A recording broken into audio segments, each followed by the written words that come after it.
강서구청장 보궐선거에 들어가는 비용이 39억 원 정도 된다고 합니다.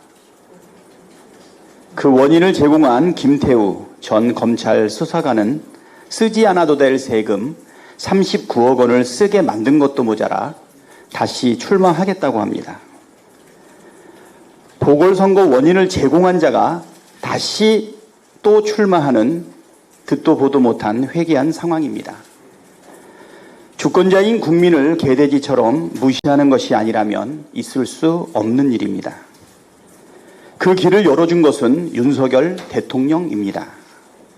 윤석열 대통령은 올해 5월 18일 대법원에서 유죄를 확정받은 지 3개월도 채 지나지 않은 김태우에게 면죄부를 주고 출마의 길을 열어줬습니다.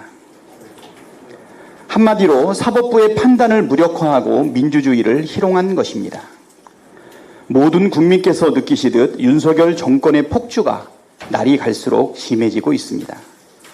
사법부를 무시하고 입법부를 무시하는 것도 모자라 국민 주권을 짓밟으며 국민을 상대로 전쟁을 선포하고 있습니다.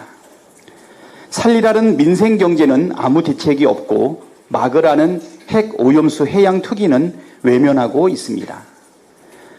독립운동가를 모욕하고 역사를 지우며 민주주의를 파괴하고 국민의 입을 틀어막고 전체주의 국가를 만들고 있습니다. 이번 강서구청장 보궐선거는 국민 무서운 줄 모르고 날뛰는 윤석열 정부를 심판하는 선거입니다. 선거 결과에 대한민국의 미래가 걸려 있다고 해도 지나치지 않습니다. 한두 표 차가 아니라 압도적으로 심판해야 국민 무서운 줄 알지 않겠습니까? 국민 여러분께서, 강서구민 여러분께서 투표로 윤석열 정권을 심판해 주십시오. 진교훈 후보의 승리, 민주당 후보의 승리를 넘어 주권자인 국민의 승리를, 민주주의의 승리를 일궈내 주시길 절박한 심정으로 호소합니다. 아까 정청래 최고께서도 이야기했습니다. 애초부터 질문이 잘못되었습니다. 검찰이 체포 동의안을 국회로 보내면 가결할 거냐, 부결할 거냐는 질문을 합니다. 이 질문은 근본적으로 잘못되었습니다.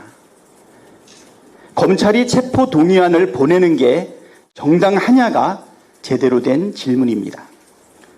우리나라 형소법은 불구속 수사를 원칙으로 합니다. 구속 수사는 헌법에 따른 기본권 제한에 대한 과잉 금지의 원칙에 따라 필요 최소한의 범위에 그쳐야 합니다. 구속을 하려면 구속 사유가 명확해야 합니다. 피고인이 죄를 범하였다고 의심할 만한 상당한 이유가 있고 일정한 주거가 없고 증거를 인멸할 염려가 있거나 도주 우려가 있을 때 구속하는 것입니다. 이재명 대표를 구속할 사유가 존재하는지 따져봐야 합니다. 첫째, 범죄를 의심할 만한 상당한 사유가 있는가? 없습니다. 쌍방울이 방북 비용을 대납했다고 검찰은 주장하지만 이를 뒷받침할 물증이 없고 구속 기소된 김성태의 진술만 존재합니다. 김성태의 진술의 신빙성이 없을 뿐 아니라 심지어 김성태 공소장, 이화영 공소장, 검찰이 확보했다는 북한이 발급한 영수증, 김성태와 이화영의 대질 신문에서 나온 돈을 준 시점, 돈을 주게 된 과정, 돈을 받은 사람, 돈을 준 장소가 다 다릅니다. 둘째, 일정한 주거가 없는가? 이재명 대표는 일정한 주거가 있습니다. 셋째, 증거인멸 가능성이 있는가? 없습니다. 검찰이 지금껏 압수수색한 것만 해도 400건 가까이 되는데 증거가 있다면 모두 검찰 손에 있어야 정상입니다. 검찰은 스스로 증거가 충분히 있다고 하면서도 증거인멸을 걱정하는 건 모순입니다. 또한 핵심 피의자들은 모두 구속 수감되어 있습니다. 한마디로 증거인멸이 불가능합니다. 넷째, 도주할 우려가 있는가? 없습니다. 우리나라 국민이 다 얼굴과 이름을 알아보는 제1야당 대표가 어디로 가겠습니까? 살펴본 것처럼 이재명 대표를 구속해야 할 사유가 전혀 없습니다. 그럼에도 불구하고 검찰이 굳이 기소하겠다면 불구속 기소를 하면 됩니다. 처음으로 돌아가 다시 질문해야 합니다. 검찰은 왜 무리라는 걸 알면서도 기어이 제1야당 대표를 구속하려 합니까? 그게 정당한 일입니까? 민주화 이전 독재 정권 시절로 회귀해서는 안 됩니다. 진술만으로 구속하고 진술만으로 기소한다는 것은 우리나라의 역사를 최소 30년 전, 아니 이승만 정권 시절로 되돌리겠다는 발상과 하나도 다르지 않습니다.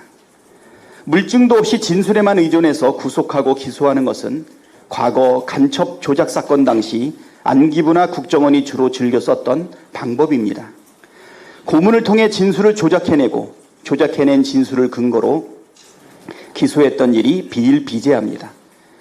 이후 민주화가 진행되면서 그런 관행은 사라졌습니다. 국회의원은 국민을 대표하는 동시에 헌법의 가치, 민주주의의 가치를 지켜야 할 의무가 있습니다. 민주주의를 퇴행시키고 헌법 가치를 훼손하는 시도에 저항하진 못할 망정 스스로 들러리로 선다면 그 후과를 어떻게 감당할 수 있겠습니까? 민주당은 독재에 맞서 민주주의를 일구어온 자랑스러운 역사와 전통이 있습니다.